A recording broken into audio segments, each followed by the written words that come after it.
গতকালকের চেয়ে আজকে বৃষ্টির পরিমাণটা আরও বেড়ে গেল, মানে আজকে অজর ধরে বৃষ্টি পড়তেছে, মানে সেই কি বলবো মুষলধারে যেটাকে বলে।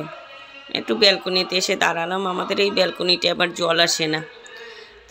তারপরে চলে আসলাম ব্রেকফাস্ট তৈরি করতে। মানে ব্রেকফাস্ট আর কী করব, ব্রেড ছিল, তা বাবু বলল ডিম টোস্ট খাবে, ওকে একটু ডিম টোস্ট করে দিচ্ছি। আর দীপের বাবা সে আগেই খেয়ে চলে গেছে, আমরা একটু লেট করেই উঠলাম, কারণ আমি আর দীপ ছুটি থাকলে একটু লেটই উঠে, এই জন্য সে আবার ছুটির দিন ব্রেড নিয়ে আসে, কারণ সে তার মতো খেয়ে চলে যায়, আমরা আবার একটু পরে খেয়ে থাকি। মানে ব্রেকফাস্টটা কেন জানি সকাল সকাল ভালো লাগে না, আবার ঘুম থেকেও লেটে উঠি। এই যে বাবুর ব্রেকফাস্টটা রেডি হয়ে গেল, বাবুকে এখন দিয়ে দেব। আর আমিও একটা ডিম পোচ করে নিলাম, আমিও ডিম পোচও করলাম, আবার মিষ্টিও নামানো ছিল, সে মিষ্টি দিয়ে খেয়েছে। তারপরে চিন্তা করলাম একটা মিষ্টিও খেয়ে নিই, পরশু দিন রাতে নিয়ে আসছিল আর খাইনি, তো চিন্তা করলাম আজকে একটা খেয়ে নিই। আর এই যে চা তৈরি করে নিলাম, ব্রেকফাস্টটা করা হয়ে গেল। এখন একটু আজকে মুগ ডাল রান্না করব লাউ দিয়ে, তাই মুগ ডালটা বসিয়ে দিলাম, কারণ বাবু মুগ ডালটা না খুবই পছন্দ করে, আর মুগ ডালটা না লাউ দিয়েই ভালো লাগে। এই যে লাউ দিয়ে দিলাম, এখন ডালটা একটু সোমবার দিয়ে দেবো। আর লাউটা এত ভালো, এত সুন্দর গলে গেছে, অনেক টেস্ট হয়েছে, ডালটাও যেমন টেস্ট হয়েছে, আর চিংড়ি মাছ দিয়ে লাউ দিয়ে রান্না করছি সেটাও অনেক টেস্ট হয়েছে। সেটাই মানে লাউ ভালো না হলে না লাউয়ের সবজিটা কিন্তু ভালোই হয় না। এই যে একটা মানে একটু মরিচ দিয়ে দিলাম, শুকনো মরিচ, আর একটু দারুচিনি, এলাচ, তেজপাতা, আর এই যে কয়েকটা জিরে দিয়ে দিলাম, সাদা জিরে সোমবারের জন্য। এটা দিয়ে এখন ডালটা সোমবার দিয়ে নেব। একটু ঘি দিলে ভালো হতো, কিন্তু ঘিয়ের কথা না আর মনে ছিল না। আর তারপর ডালটা খুব ভালো লেগেছে, মুগ ডালটা দীপ আবার খুবই পছন্দ করে, এই জন্য চিন্তা করলাম আজকে বাসায় আছি রান্না করে নিই, কারণ বাসায় না থাকলে এসব ডাল তো আর রান্না হয় না, কারণ এসব ডাল রান্না করলে একটু সুন্দর করে সোমবার দিতে হয়, তা না হলে কিন্তু ভালো লাগে। কারণ মুসুরি ডাল যেভাবে ইচ্ছা সেভাবেই খাওয়া যায়। আর মাংস ছিল ফ্রিজে, সেটা নামিয়ে একটু জাল করে নিচ্ছি। মানে আজকে বেশি কিছুই রান্না করলাম না, শুধু ডাল রান্না করলাম আর চিংড়ি মাছ দিয়ে লাউ রান্না করলাম, এটাই।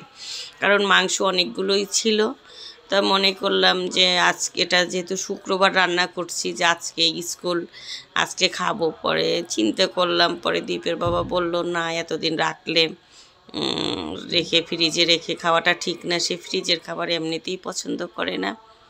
আর ওই যে ডালের উপরে তেলের উপরে কয়েকটা কালিজিরা ফোড়ন দিয়ে যে কয়েকটা চিংড়ি মাছ দিয়ে দিলাম বাবুর জন্য, কারণ ওই লাউ চিংড়ি মাছটা খুবই পছন্দ করে, একটু মিষ্টি মিষ্টি হয় তো, এই কারণে। চিংড়ি মাছগুলো অনেক বড়ই ছিল, তবে আমার ভিডিওটা একটু দূর থেকে করা হচ্ছে, তো এই জন্য একটু মানে ছোট দেখাচ্ছে, মানে কালিজিরা সোমবারটা পরে দিয়েছি, আগেই বলে ফেললাম, আসলে মাথাটা কেন জানি নষ্ট হয়ে যাচ্ছে। আর এই যে এখন লবণ দিয়ে দিলাম, হলুদের গুঁড়ো আর ধনিয়ার গুঁড়ো আর একটু জিরে বাটা, এটা দিয়ে মানে লাউটা আজকে রান্না করতে সময়ই লাগেনি।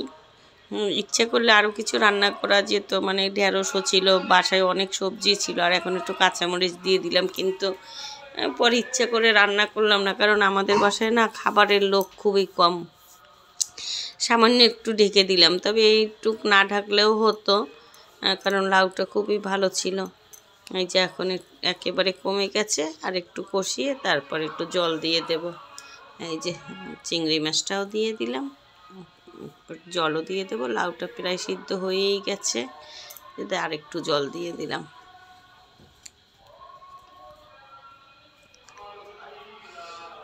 আর নামানোর আগে একটু ধনিয়া পাতা দিয়ে দেব, তাহলেই হবে। আমি এখন ভয়েস দিচ্ছি, আমাদের বাসায় কারেন্ট নেই, কারণ লোডশেডিং হচ্ছে, তবে আজকে কারেন্ট যায়নি, যেহেতু আবহাওয়া তো ঠান্ডা, এই কারণে।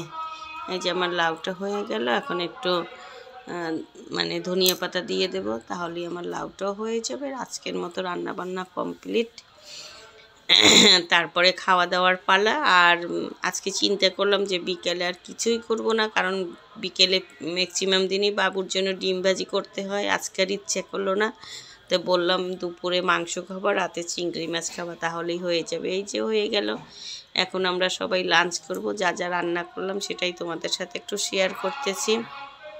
এই যে এখন বাবুকেও খাবারটা দিয়ে দিলাম। আর এই যে গতকালকে খিচুড়ি রান্না করছিলাম, একটু খিচুড়ি ছিল, একটা ইলিশ মাছও ছিল, সেটা আবার দেখলাম দীপের বাবা নিয়ে বসলো, সে খেয়ে ফেলো। আর এই যে আমি এখন খাবারটা নিয়ে বসলাম। আজকে খাবারটা অনেক ভালো লেগেছে, আর আমার কাছে না এসব হালকা খাবারই ভালো লাগে।